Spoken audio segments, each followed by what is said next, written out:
My name's Dhruv Malhotra, and I grew up in a small town of India called Jaipur. And I'm 27 years old now, and I've recently moved back to Jaipur after being away for almost 11 years. Like with most places in India, it's a very rapidly growing city. So the city I remember leaving 10 years ago is not the city I've come back to because it's about three times the size, and it's very different.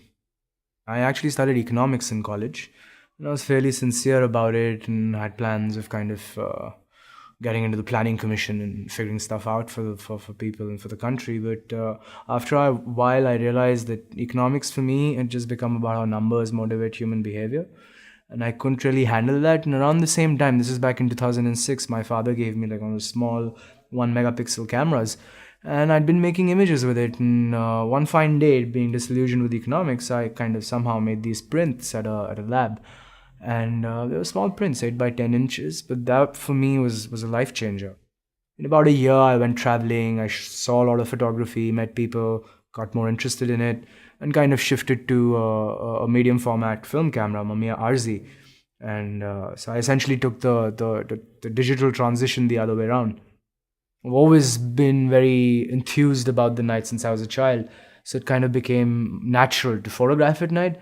And because I started with digital, I sort of knew what the process was like. And in the beginning, it was a bit of a shift to move to film because of things that are very film specific, like reciprocity failure, and also like with digital, you have to worry about your highlights. In film, you don't. You just have to worry about your shadows.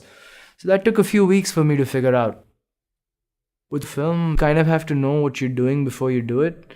And every time I press that shutter, it's like $2 gone straight. And that's about 100 Indian rupees, and that's a fair bit of money. So before I make that image, before I fire that shutter, I've found that I've become a lot more focused, and I think it's a more rigorous process, and I kind of enjoy that about it. I value that about it. So the theme this year was trust, and I wanted to kind of push myself and do something that I haven't done a lot of. So usually I photograph landscapes and I photograph the city at night, and the pictures I have of people are of people sleeping out in the urban environment. So they aren't conscious, they aren't gazing back at me. I don't really have a relationship with them. So for the masterclass, I did a project called Strangers, where I went to the houses of people I didn't know. I would start off by knocking on doors and explaining what I was trying to do, why I was doing it, and getting access, and then making portraits of people.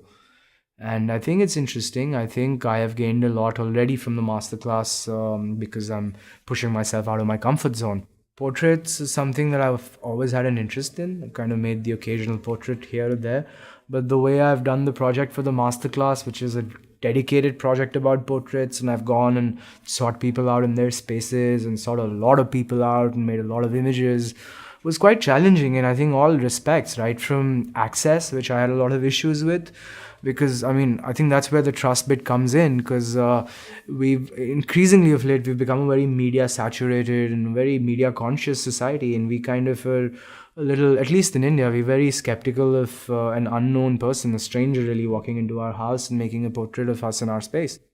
I think one of the better photographs I've made, one of the pictures I really like is at a hotel that I was staying at, and met another person. We met this young boy really who kind of helps his uncle manage the property, and started talking to him and asked him if I could photograph him. And he agreed, and I think the photograph that's come out of it is very intriguing for me because it's of this other young man who's a few years younger than me, but kind of at that point in his life where he's having to make decisions about what he wants to do. And I think my portrait of him being a sort of picture that I'm not very familiar with a person I'm not very familiar. Intend to push my photography as hard as I can, and the next few months are going to be hard because I'm hoping that the masterclass is very stimulating. But as soon as I get back from the masterclass, I start production on my next show, my second solo show essentially.